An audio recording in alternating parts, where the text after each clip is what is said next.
What's up everybody, welcome to Money Management channel. My name is Andrei and today I'm gonna be doing an update on MMTLP and Finger SAG. I got the cash in the bag, stadium packed, born a rock star in this life, gonna live it up.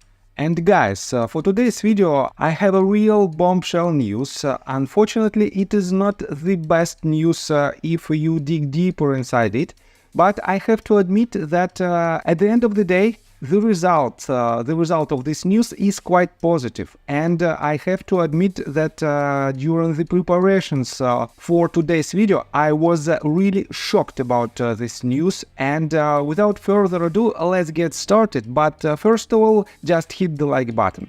And guys, we are on MMTLPresources.com, and as you can see, this news was published just several hours ago. It's titled OAN Broadcast Setback. And let me quote you this in details. The MMTLP coverage on OAN was a bit of a disaster, but host Dan Ball committed to making good on the story. And as you can see, this is the tweet that was published by Busy Brand just several hours ago. As you can see, it was published on 2:39 a.m. on Standard European Time. And I have to admit that this is a 12 minutes long video, where Representative Ralph Norman explains his point of view, his current point of view in regards to MMTLP case.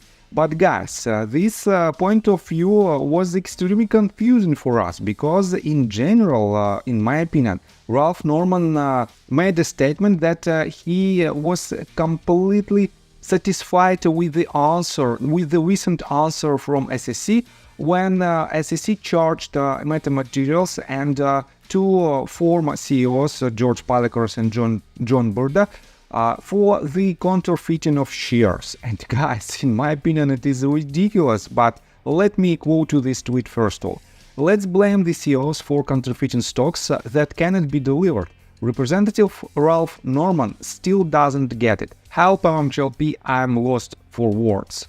And let me quote you further. Many in the community turned into this program, Real America, to be shocked at Ralph Norman's reliance on the SEC investigation of Burda and Palekers and host Ball's agreement. The community was left dejected after this interview, but in a follow-up space call hosted by Busy Brands, Dan Ball joined the space, was educated by Curtis and the community, and apologized for the segment. Dan seems like a straightforward guy. He clearly admitted that he had made a mistake and was not fully prepared for the complex MMTLP story. He has pledged to make good on this and is fired up about our story. Unfortunately, some members of the community are tweeting him horrible tweets, calling Ball a sellout and saying he's not a real bat. Most of these are probably done by the group that's against MMTLP, but a note to anyone in the community: please be kind.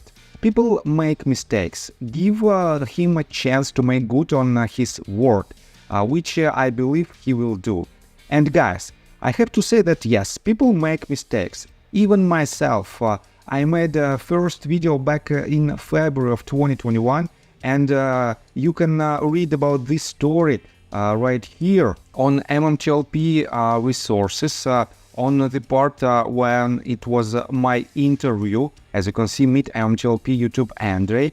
And yes, I made a mistake. I made a poor due diligence on TRCH at that moment, but then I made my homework properly, and for now I'm more than 100% involved in this case, and for now I know much more about this story. So let me show you this clip, this tiny speech from Dan Ball, and then I will explain you my point of view. Let's start from scratch. Ralph obviously didn't know what he was talking about. I needed to background it more. This is only one 8-minute hit. I doubt that it ruined the whole fight to try and get some accountability in your money back. So how about we start again, put more veterans on. I'll get more congressional members. Maybe Ken Paxton's a good idea too, since this land of the company originated in Texas and he's an AG who's willing to sue anybody in the federal government. So there's some other ideas and other people we can get on, and I'll get it right. My question to Curtis is, besides FINRA being corrupt as fuck, Is this also the SEC then? Because both of them are supposed to be watching out for compliance and helping the investors, correct? That's correct. So was it, okay, so SEC is just as culpable and guilty as FINRA then? Absolutely. And they're responsible for, they are responsible for ensuring FINRA upholds the rules. So guys, yes, I think for now, Dan knows much more about the story, about our story, and Curtis explained him all the details. And unfortunately, yes, we have this 12 minutes interview that is not so good for us, and that shows that Representative Ralph Norman doesn't have proper information.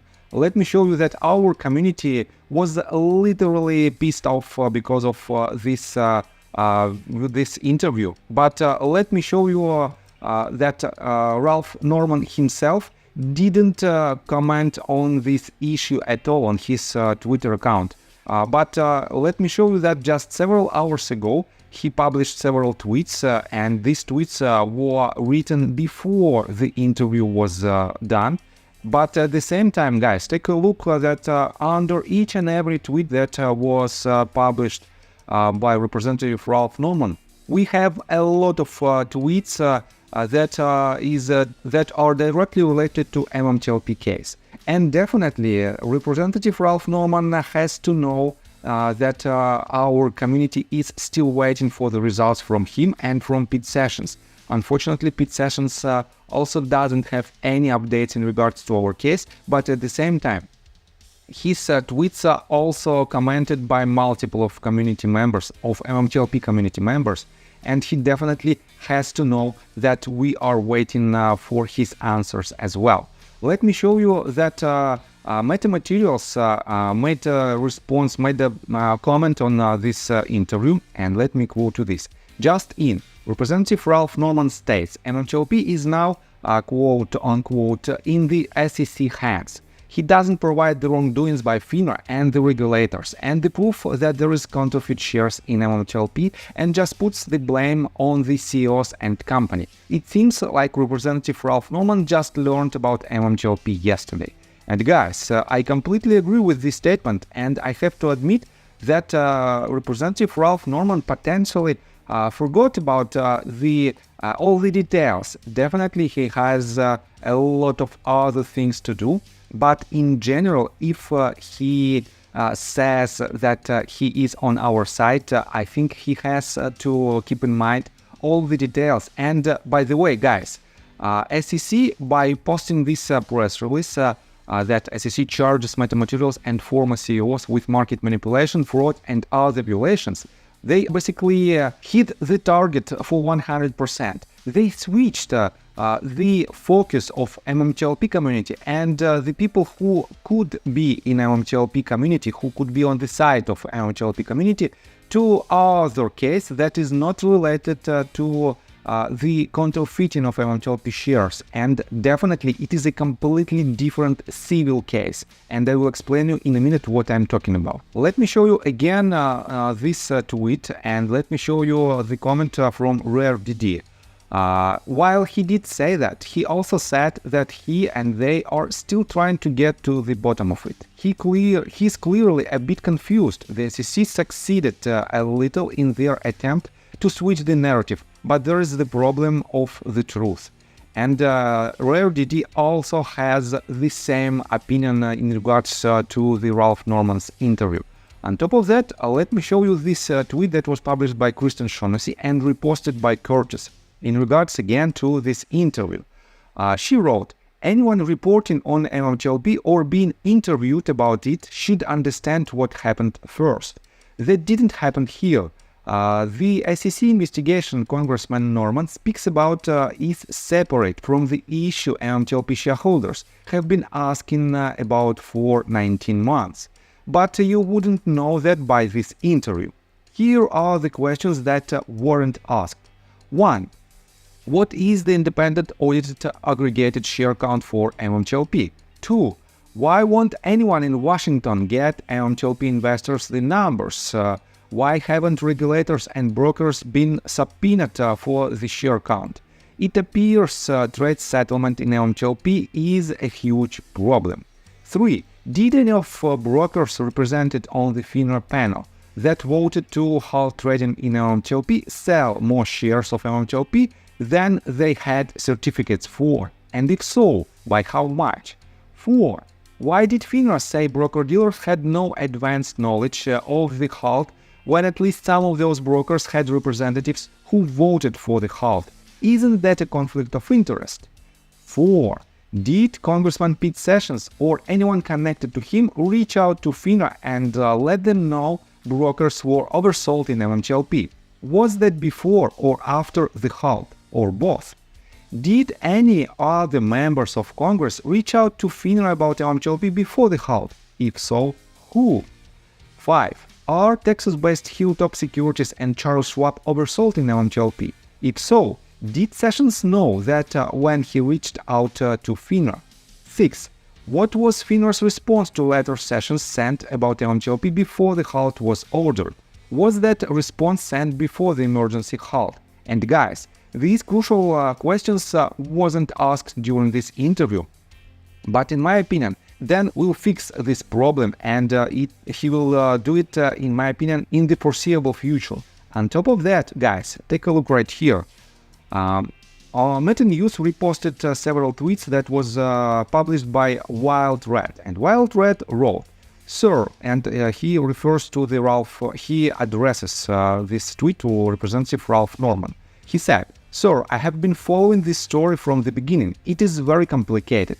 Please take some time to review the facts again. We need you and your support. We need you to help us. But watching you tonight, it does not appear you have a true grasp on the MMTLP situation. Please take some time yourself to look into the true facts of MMTLP. What the MMTLP community needs has nothing to do with CEOs or any company. We need a share count. The share count will bring transparency to this whole situation. It is really that simple. We just need the share count, and then you will understand what's going on here. Please help us discover transparency. The public demands and deserves transparency. We need you. Please help us. We have all been asking you to please help us. We have not given up on you. You have always been respected and much appreciated. Please hear our voices." And guys, if Representative Ralph Norman wrote the letter, this letter that was signed by 74 members of Congress, definitely he was on our side. But for now, it is very debatable, and we don't have clear response from him. But at the same time, guys, we still have to rely on his experience and on his actions, and that is why we have to find out the truth with him. On top of that, let me show you the second tweet that was published by Wild Red. And Wild Red wrote, "Guys, tonight's show was crazy. Dan Ball says he's going to fix it. Please be nice to him and delete any harsh comments if you can. He is new with us and learning. He's trying, and he says he is going to have more shows for clarification and correct information. Please don't attack him." And guys, I haven't anything to add to this statement. We have to be patient, and we have to be polite with the people who just started to help us.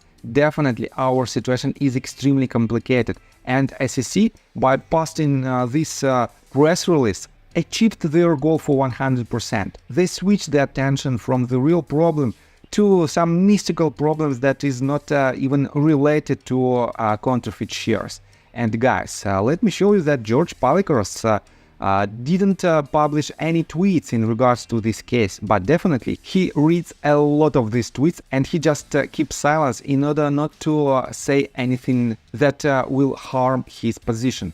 Next one, I have to admit that John Burda didn't comment on this as well. He just reposted the tweet that was published by Meta News 11 hours ago with the announcement of this interview. But guys, he published a tweet and I have to admit that I found it. For now, he deleted it, but let me show you this. This is the tweet that was published by John Burda, and it was published right after the interview was issued. at 9:51 p.m. on July the 10th, and let me quote to this in details.